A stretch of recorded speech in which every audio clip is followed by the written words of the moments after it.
Hello, good morning সবাইকে। তো এখন বাজে সকাল 10টা আর আমি একদম রেডি হয়ে গেছি। তো দেখো বাইরে কীরকম বৃষ্টি হচ্ছে। তো জানি না আজকে কী অবস্থা হবে, আদৌ যেতে পারবো কি না, কারণ এখান থেকে আমাদের বাড়ি যেতে প্রায় 4-4.5 ঘন্টা লাগবে। তো আমার বাড়ি যেহেতু নবদ্বীপ, তো জানি না, ভালো লাগছে না। প্রায় 6 মাস বাদে আমি বাড়ি যাচ্ছি, কিন্তু দেখো কী অবস্থা। তো আমাদের ব্যাগও রেডি হয়ে গেছে, যাচ্ছি তো তার 3 দিনের জন্য। তো চলো আবার পরে দেখা হচ্ছে। কাল থেকে আজকে বৃষ্টি হচ্ছিল, কিন্তু আমরা বেরোবো বলে মনে হয় আরও জোরে বৃষ্টিটা নেমে গেল। তো কী করা যাবে, এখন লেট করেই বেরোতে হবে। তো চলো ভিডিওটা দেখতে থাকো। তো অ্যাট লাস্ট বাড়ি থেকে বেরিয়েছি, তখন বাজে হচ্ছে 1টা আর এখন 1:30 বাজে। এখন জমিপুরে এলাম, এখানে একটুখানি দাঁড়িয়েছি। এখন 1:56 বাজে, তাই তো? কারণ এখন 2টো বাজে, আমরা বেরিয়েছি 1টার সময়, 1 ঘন্টা হলো। তো দেখো, এই দেখো ওখানে দই নেওয়া হয়েছে। তো গাড়িতে দইটা কি করে, বেরিটা আর কি দেয়নি দোকানদার। তো যদি ভেঙে যায় গাড়িটা চালাতে সেই কারণে আর কি এখানে দাঁড়িয়ে একটা ব্যবস্থা করা হলো।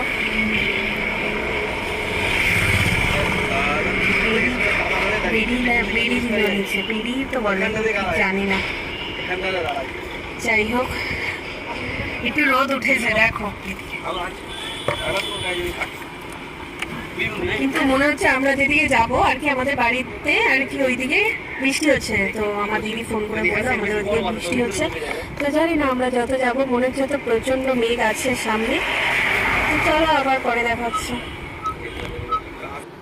তো এখন 4:30 বেজে গেছে আর আমরা এখনো কৃষ্ণনগর ঢুকিনি। তো আমাদের ভীষণ খিদে পেয়ে গেছে। তো ভাবছি যে একটু কিছু খাই, তারপরে যাব, কারণ এখনো প্রায় 1 ঘন্টা। তো ওরা নেমেছে, একটুখানি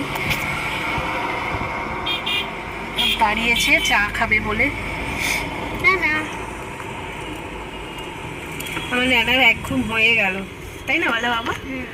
আমি ঘুম থেকে উঠলাম। দিদুন বাড়ি তাও এলো না, ওর দিদুন বাড়ি তাও এলো না, পুরো টায়ার্ড হয়ে গেল। তো চলো পরে দেখা হচ্ছে আবার।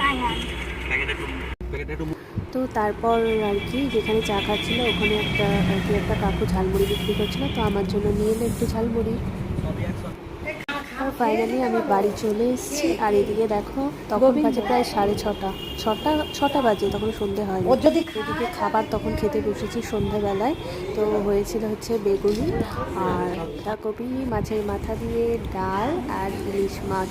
তো চিকেন হয়েছিল, তো সেটা বলেছিলাম রাত্রিবেলা খাবো, তো এখন আর খাবো না।